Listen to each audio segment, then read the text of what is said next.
ప్రజా సమస్యల పరిష్కారానికి ఎవరైనా పోరాడటంలో తప్పులేదు. ఉద్యమించడానికి స్థలమంటూ ఉండదు. కాకపోతే కొన్ని సందర్భాల్లో అత్యుత్సాహంతో కొందరు వ్యక్తులు చేసే పనులు, వాటికి ఆయా పార్టీలు ఇచ్చే మద్దతు తీవ్ర ఇబ్బందులకు గురిచేస్తోంది. అలాంటి చర్యలు సమాజానికి, ఆయా పార్టీలకు నష్టం కలిగిస్తాయి. తిరుమలలో జరిగిన ఒక సంఘటన ఇప్పుడు జగన్ రెడ్డి నేతృత్వంలోని వైసీపీని జనం ముందు దోషిగా నిలబెట్టింది. తిరుమలలో సరైన సౌకర్యాలు లేవంటూ క్యూలైన్లో వెళ్తూ వైసీపీకి చెందిన ఒక చోటా నాయకుడు చేసిన నినాదాలు, వాటికి సోషల్ మీడియాలో ఆ పార్టీ ఇచ్చిన ప్రచారం ఇప్పుడు వారి తలకే చుట్టుకుంటోంది. క్యూలైన్లో అన్నప్రసాదాల వితరణ జరగటం లేదని, పాలు ఇవ్వటం లేదని నినాదాలు చేయటమే కాకుండా అందరినీ పెద్దగా నినాదాలు ఇవ్వమని కూడా చెప్పటం వీడియోలో రికార్డ్ అయింది.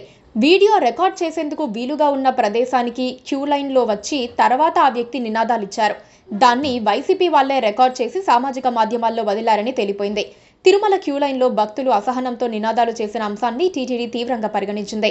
టీటీడీ చైర్మన్ డౌన్ భక్తులకు సౌకర్యాలు కల్పించాలి, పసిపాపలకు పాలు అందించాలి, ఆడవాళ్లకు ప్రత్యేక దర్శనం చేయించాలి, అధికారులు రావాలి, భక్తులను కాపాడాలి అంటూ క్యూలైన్లో శుక్రవారం రాత్రి 10:30 సమయంలో ఒక భక్తుడు నినాదాలు చేస్తూ ఉండగా మిగిలిన భక్తులు గొంతు కలుపుతోన్న వీడియో సోషల్ మీడియాలో వైరల్ అయింది.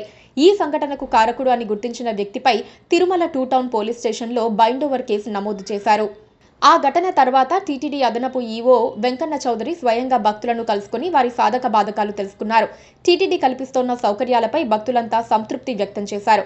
వేసవి సెలవుల చివరి రోజుల్లో రోజు 1,20,000 మంది భక్తులకు దర్శనం కల్పిస్తున్నామని వెంకన్న చౌదరి ఈ సందర్భంగా వెల్లడించారు. ఇదిలా ఉండగా శుక్రవారం రాత్రి నినాదాలు చేసిన కాకినాడకు చెందిన అచ్చారావు ఓ వీడియో ద్వారా టీటీడీకి క్షమాపణలు చెప్పారు. ఉదయం నుంచి జ్వరంగా ఉంది. టీటీడీ అందజేస్తున్న సాంబారన్నం తినటం ఇష్టం లేక, దర్శనం ఎప్పుడవుతుందో తెలియక త్వరగా దర్శనం చేయిస్తారనే ఉద్దేశంతో నినాదాలు చేశాను. నిజానికి టీటీడీ సిబ్బంది నిరంతరాయంగా అన్నప్రసాదాలు, పాలు అందజేశారు. చాలా తప్పుగా మాట్లాడారని అర్థమైంది. నా తప్పును తెలుసుకున్నాను. అహర్నిశలు భక్తుల కోసం శ్రమిస్తోన్న టీటీడీ చైర్మన్, ఈవో, అదనపు ఈవో సిబ్బందిని ఈ ఘటనలోకి తీసుకువచ్చినందుకు క్షమించమని కోరుతున్నా.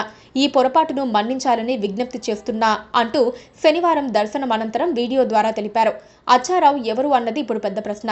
ఆయన కాకినాడ జిల్లా తిమ్మాపురం గ్రామానికి చెందిన బద్దిలి అచ్చారావు అలియాస్ బాబ్జీగా నిర్ధారణ అయ్యింది. మాజీ మంత్రి కురసాల కన్నబాబు అనుచరుడు. వైసీపీ ప్రభుత్వ హయాంలో స్థానిక వేణుగోపాల స్వామి ఆలయ చైర్మన్ గా వ్యవహరించారు. అప్పట్లో ఆలయ నిర్మాణానికి టీటీడీ నుంచి 50 లక్షల రూపాయల నిధి కూడా మంజూరైంది.